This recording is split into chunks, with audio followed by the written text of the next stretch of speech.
नमस्कार, मैं हूं आपके साथ सोनम सिंह। आप देख रहे हैं इंडिया न्यूज उत्तर प्रदेश उत्तराखंड और आज बात होगी सिर्फ चंद्र ग्रहण को लेकर।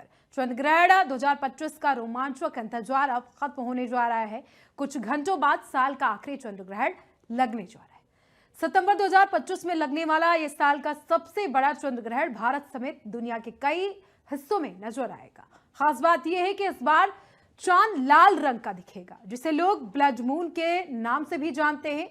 इस बार पूर्ण चंद्र ग्रहण का कुंभ राशि में लग रहा है, जिसका प्रभाव 3 से 6 महीनों तक दिखाई देगा।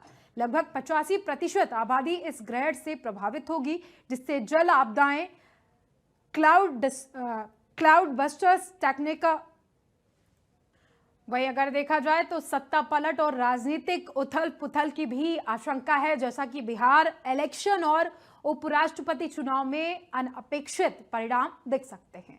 एस्ट्रोलॉजी के जानकारों की माने अगर तो इस चंद्र ग्रहण का विश्व राजनीति पर नकारात्मक प्रभाव देखने को मिल सकता है। किसी विशेष राजनेता को बहुत सारी तकलीफों का सामना करना पड़ सकता है। गुरु के नक्षत्र में ग्रहण जाएगा तो प्रशासन से जुड़ी चीजों में बहुत दिक्कतें आएंगी। इसके अलावा इस दौरान सरकारें नीतियों से जुड़े कुछ महत्वपूर्ण और बड़े निर्णय ले सकती हैं।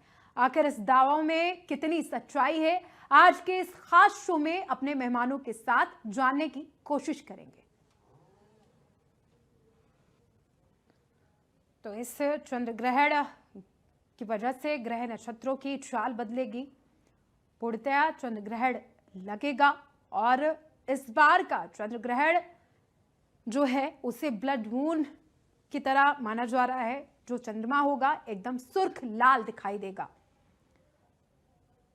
तो कुल मिलाकर चंद्र ग्रहण से कितना प्रभाव पड़ेगा दुनिया पर, किन किन राशियों पर प्रभाव पड़ेगा और लोगों को इस ग्रहण से बचने के लिए क्या कुछ उपाय करने चाहिए, क्या कुछ करना चाहिए इस ग्रहण काल के दौरान, ये सब हम मेहमानों के साथ चर्चा करेंगे।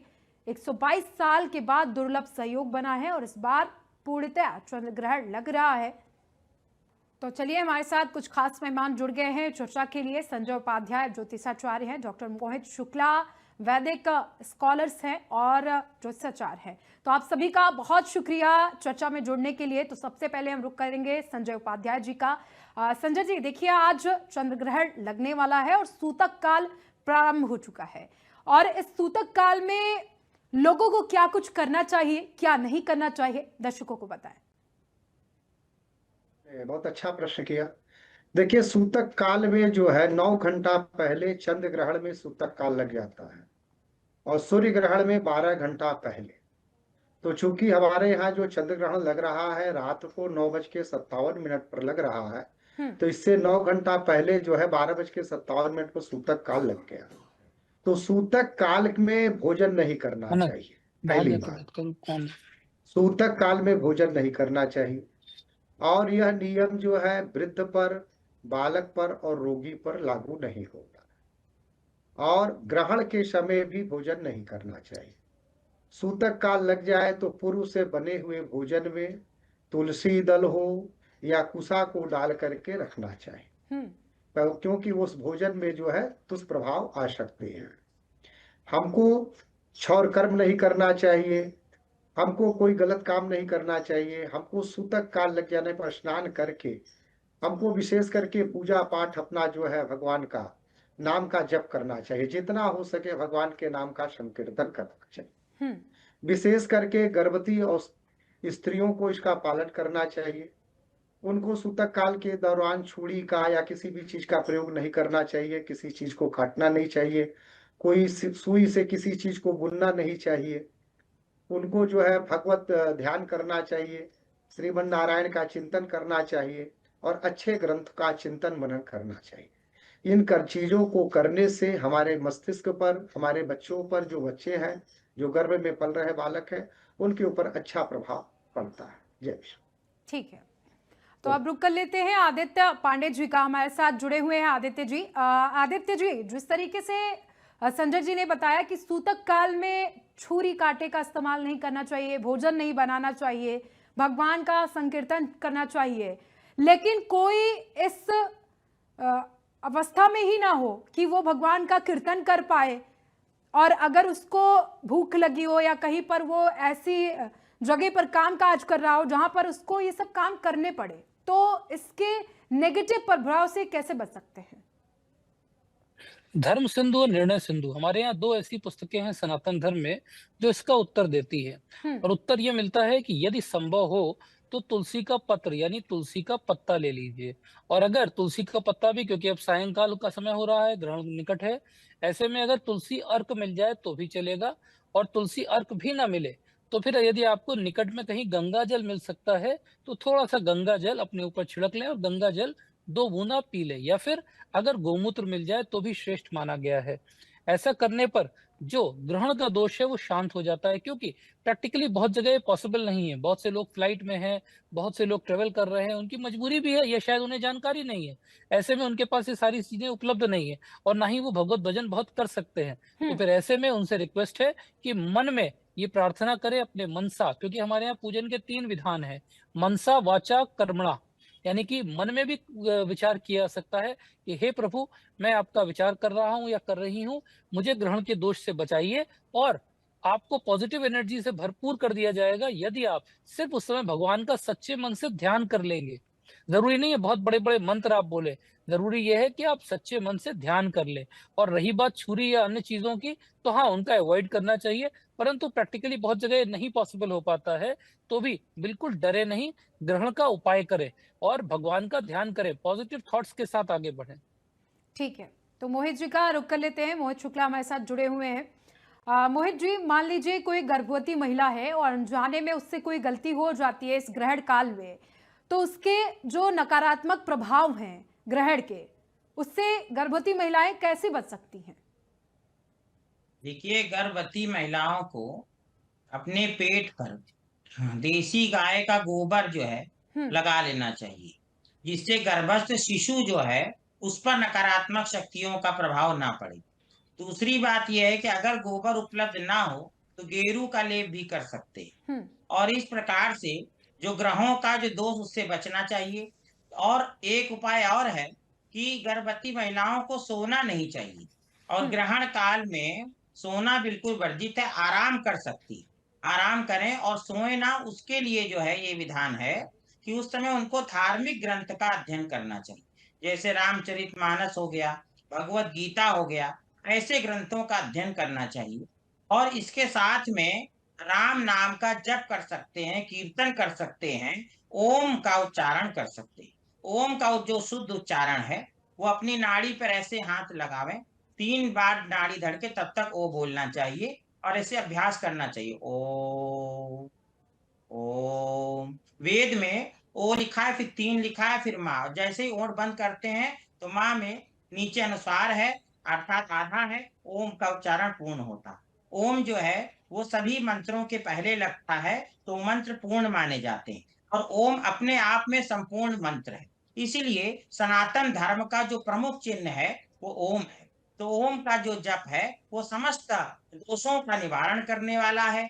और सूर्य भी, नासा ने का वीडियो पड़ा है यूट्यूब पे, वो ओम की ध्वनि सूर्य से भी निकलती रहती। तो पूरे ब्रह्मांड में ओम का उच्चारण हो रहा है। ओम के उच्चारण से ब्रह्मांड की नकारात्मक ऊर्जा का नाश होता है।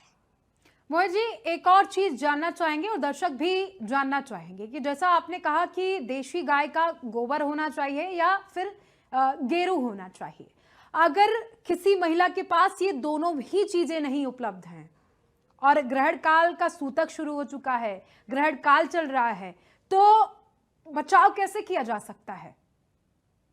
ये तब उस स्थिति में अगर ऐसा नहीं है, तब उस स्थिति में पहले तो बाहर ना निकलें, घर के अंदर रहें। और जिससे कि जो नकारात्मक ऊर्जा जो आकाश से आ रही है ग्रहण काल की, उससे बचें, तो इसलिए कहा गया। और दूसरी चीज है कि यदि ये दोनों चीज ना हो तो गंगा जल का लेप भी केवल किया जा सकता। और इस ये भी उपलब्ध ना हो तो केवल घर के अंदर रहकर भगवान का भजन करने से, नाम लेने से, और ओम सोम सोमाय नमः, ये चंद्रमा का मंत्र है। इसका मंत्र का जप करने से मनसो जाता चंद्रमा, मन का प्रतीक चंद्रमा है, मन में नकारात्मक विचार ना आए और डर भय ना लगे। सबसे बड़ी बात यह है। इसलिए गर्भवती महिलाओं के लिए डरना बिल्कुल नहीं है, क्योंकि डर ही उनके लिए सबसे बड़ा खतरा है।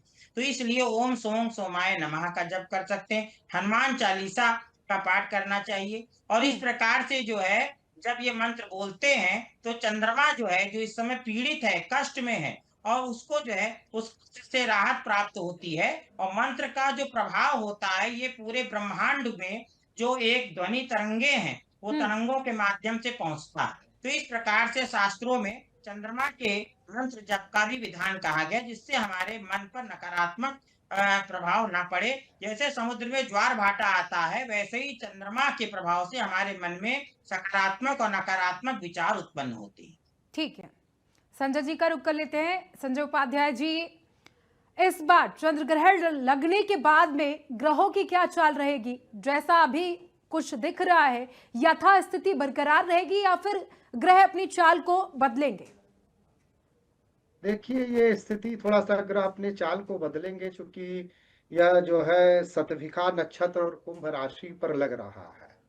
तो कुंभ राशि का स्वामी शनि है, वो भी बकरी है बृहस्पति के घर में। और इस बार से जो है वर्ष कुंडली में भी मीन लग्न है। तो कुछ न कुछ जो है सत्ता के क्षेत्र में और चुनाव के क्षेत्र में कुछ न कुछ परिवर्तन की आशंकाएं हो सकती है। राहु है तो राहु कोई न कोई परिवर्तन, राजनीतिक परिवर्तन यह कर सकता है। आर्थिक तौर पर क्या कुछ परिवर्तन दिखाई देगा? आर्थिक क्षेत्र में सुधार होगा, लेकिन राजनीतिक क्षेत्र में परिवर्तन हो। संजय जी, मान लीजिए कोई ऐसा व्यक्ति है जिसका राजनीति से कोई लेना देना नहीं है, उसके लिए ये ग्रह नक्षत्र क्या संयोग लेकर आएंगे इस चंद्र ग्रहण के बाद? देखिए, जिसका जिस प्रकार की राशि होगी, उसके जो ग्रह होंगे, सभी लोगों के अलग अलग प्रभाव हो। मेष राशि वालों के लिए एक अलग प्रभाव होगा, ठीक है, अगर काम है। वृष राशि वालों के लिए अलग प्रभाव होगा, मिथुन राशि वालों के लिए अलग प्रभाव होगा। तो प्रत्येक राशि का अपना अपना एक अलग प्रभाव है। मेष राशि वालों के लिए बहुत अच्छा प्रभाव होगा, वृष राशि वालों के लिए अच्छा प्रभाव होगा, मिथुन राशि वालों के लिए थोड़ा दिक्कत है, मान का नाश है। कर्क राशि वालों के लिए थोड़ा दिक्कत होगा। सिंह राशि वालों के लिए स्त्री की पीड़ा है, क्योंकि सप्तम स्थान में कुंभ राशि आ जा रहा है, जहां पर ग्रहण लग रहा है और सदविखा नक्षत्र भी है। तो उनके लिए स्त्री पीड़ा, उनके लिए भाग्य में थोड़ा सा दिक्कत होगा। उनकी माँ को कष्ट हो सकता है, उनको वाहन का गृह का दिक्कत हो सकता है। कन्या राशि वालों के लिए ठीक है। तुला राशि वालों के लिए थोड़ा ये चिंता का विषय हो सकता है। वृश्चिक राशि वालों के लिए यह व्यथा का विषय हो सकता है। धनु राशि वालों के लिए ठीक है, श्री की प्राप्ति होगी, वृद्धि होगी। मकर राशि वालों के लिए क्षति है, कुंभ राशि वालों के लिए घात है और मीन राशि वालों के लिए हानि है। दूसरी बात, यह कुंभ राशि पर लग रहा है, कुंभ राशि वायु तत्व है, तो वायुमंडल में भी विक्षोभ होने की संभावनाएं हो सकती है। चक्रवाती तूफान उफान या इस तरह की संभावनाएं जो है आ सकती है। ठीक है, आदित्य जी का रुख कर लेते हैं। आदित्य जी, 122 साल बाद ये संयोग आया है कि पितृपक्ष में पूर्णतया चंद्र ग्रहण लगेगा और जो चंद्रमा है पूरी तरीके से सुर्ख लाल दिखाई देगा। जी बिल्कुल दिखाई देगा, और लगभग 100 वर्षों बाद इसका आना बहुत महत्वपूर्ण है। महत्वपूर्ण इसलिए भी है कि चूंकि कुंभ राशि में है, कुंभ राशि के स्वामी शनि भगवान स्वयं बकरी हैं। साथ ही चूंकि राजनीतिक अस्थिरता के साथ साथ बहुत ज्यादा जल तत्व और वायु तत्व दोनों के तनाव दिखते हैं। जो मूल्यवान धातु हैं उनकी कीमतों में बहुत तेजी से वृद्धि आने वाली है। विशेष रूप से जो नॉर्थ ईस्ट के हमारे राज्य हैं वहां पर राजनीतिक बदलाव होंगे, सत्ता परिवर्तन होगा। और अगले 1 साल के अंदर हमारे देश के जो टॉप राजनीति भी है, एपेक्स राजनीति है, जैसे आपने जिक्र किया था उपराष्ट्रपति चुनाव भी आ रहा है, इसमें भी बहुत ज्यादा उठापटक और तनाव की स्थिति देखने को मिल सकती है। यहाँ पर अप्रत्याशित रूप से जो बदलाव हैं वो देखने को मिलेंगे। जो लोग कल्पना कर रहे हैं उससे ज्यादा सडन चेंजेस आएंगे। वो नेशनल लेवल पे भी होगा, और अगर इंटरनेशनली बात करें तो इंटरनेशनली भी इसका इम्पैक्ट आएगा। क्योंकि जैसा मैंने लास्ट टाइम आप ही के चैनल पे बोला था कि यूक्रेन और रशिया का वॉर मुझे भी खत्म होता नहीं दिखता, तो मुझे अभी भी नवंबर 2025 तक उसमें न तो कोई कमी आती दिख रही है, न वो अंत होता दिख रहा है। इसके अलावा जो ट्रेड वॉर है वो भी तेजी से बढ़ने वाला है। आर्थिक रूप से भी ये पूरी इकोनॉमी के लिए बहुत प्रोग्रेसिव नहीं है। ठीक है, मोहित जी का रुख कर लेते हैं। मोहित जी, ये ब्लड मून अपने साथ क्या क्या समेट कर ला रहा है, ये दर्शक जानना चाहेंगे। देखिए, जो ग्रहण का प्रभाव है वो 3 महीना पहले से और 3 महीना आगे तक विशेष कर रहता है। कुल 6 महीने इसका प्रभाव अधिक रहता है और फिर धीरे धीरे करके समाप्त होता है। अब देखिए कि ये जब ग्रहण, ये जो रेड मून जो ग्रहण पड़ा है, पूर्ण चंद्र ग्रहण है, इसका प्रभाव देखिए जल प्लावन जैसी स्थिति उत्तर भारत में बनी और पहाड़ों से आप देखिए कितना भीषण जल आया। अभी तक शोध चल रहा है कि जल ग्लेशियर का था कि भारी बारिश से हुआ कि बादल फटा और कई घटनाएं हुई। लोग आश्चर्यचकित हैं। पंजाब जैसे प्रांत में बाढ़ आई हुई है और इसका प्रभाव अभी आगे भी देखने को मिल रहा है। और अमेरिका से भारत के आप रिश्ते देखिए कि जो कई दशकों से अच्छे थे, बेहतरीन थे, वहां पर भी जाकर आर्थिक स्थिति में आप देखिए कि रिश्तों पर प्रभाव पड़ रहा है। अब उसने वहां से टैक्स हमारे भारत के ऊपर अधिक बढ़ा दिया, उससे हमारे रिश्ते प्रभावित हो रहे हैं। और उधर जो युद्ध की स्थिति जो यूक्रेन की बनी वो और भीषण होने का प्रभाव इस पर चंद्र ग्रहण का पड़ने वाला है। और जो खाड़ी देश हैं वहां पर पुनः युद्ध की स्थिति बन सकती है, भीषण बदलाव आएगा। इसराइल को भी बहुत विवेक और बुद्धि से काम करना पड़ेगा। तो ये सारी चीजें जो बन रही और आम जनमानस पर अगर आप देखिए तो उनके ऊपर भी ग्रहण का प्रभाव कहीं ना कहीं देखने को मिलेगा। और आर्थिक, और एक चीज में बहुत महत्वपूर्ण है जो बताना चाहता हूँ कि जहां हम लोग समस्या की बात कर रहे हैं, और एक चीज मैं दर्शकों को बता दूं कि जो समस्या होती है उसी समस्या में ही समाधान भी निहित होता है। और आज जो ग्रहण पड़ रहा है, इस ग्रहण काल में हम लोग बचपन से सुनते आए कि ग्रहण के समय चाहे तंत्र के मंत्र हों और चाहे वैदिक मंत्र हों, इन सभी मंत्रों को सिद्ध करने के लिए तमाम साधक प्रयासरत रहते हैं। तो अगर हम मंत्र की उपासना करें और जैसे आर्थिक समस्या है तो आर्थिक समस्या के लिए हम एक नारियल लाकर अपने जो व्यापारिक केंद्र है वहां रख दें और ओम श्री महालक्ष्मये नमः इस मंत्र का 108 बार जप करें और ग्रहण काल के बाद उस नारियल को जल में प्रवाह कर दें। ऐसे बहुत सारे उपाय हैं जिनको हम करके उससे लाभ भी उठा सकते हैं। जैसे मानसिक परेशानी है, आर्थिक परेशानी है या किसी की नौकरी नहीं लग रही है, तो ग्रहण काल में ऐसे बहुत सारे मंत्र हैं जिनको सिद्ध करके उनसे लाभ प्राप्त किया जा सकता है। ठीक है, तो अब रुक कर लेते हैं एक बार से संजय उपाध्याय जी का। संजय उपाध्याय जी, जिस तरीके से कहा जा रहा है कि इस ग्रहण काल में भगवान शिव का, भगवान विष्णु का जप करने से दुखों का नाश होगा और जो भगवान के ऊपर ग्रहण लग रहा है उनका भी दुख दर्द कम होगा, तो क्या वाकई में ऐसा होने वाला है? जी हाँ, ये सही है। अगर आप ग्रहण काल में किसी भी मंत्र की साधना करती हैं, किसी भी मंत्र को जपती हैं, तो क्योंकि भगवान के ऊपर ग्रहण लग रहा है ना, तो उस देवता के मंत्र का जप करने से एतत् देवता में शक्ति की प्राप्ति होती है और हमको ऊर्जा मिलती है। क्योंकि सबसे बड़ी बात, जो ग्रहण लग रहा है चंद्रमा और राहु के वजह से, राहु ही ग्रहण का मूल कारक है। चंद्रमा है क्या? चंद्रमा मनसो जाता, चंद्रमा मन का कारक है। और राहु एक अज्ञात शक्ति है जिसको पकड़ा नहीं जा सकता, ग्रहों में इसको पिंड रूप में नहीं देखा गया है।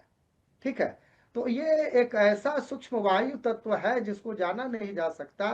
तो इस चंद्रमा और राहु के संयोग में अगर कोई साधना, धार्मिक अनुष्ठान किए जाते हैं तो अपने आप में उच्चतर फल देते हैं और उनका लाभ भी हमको होता है।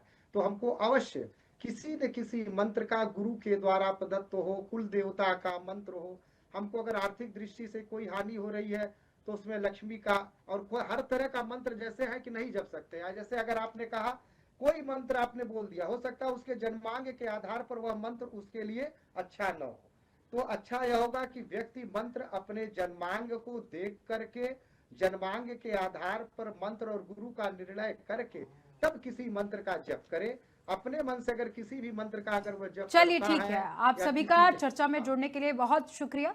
तो सूतक काल चल रहा है और रात के 9:30 पर ये ग्रहण की शुरुआत होगी और इस ग्रहण काल में कहा जा रहा है कि दुनिया में बहुत कुछ बदलाव होंगे और इसका असर दुनिया भर में दिखाई देगा। फिलहाल इस पेशकश में इतना ही। बने रहिए इंडिया न्यूज उत्तर प्रदेश उत्तराखंड के साथ।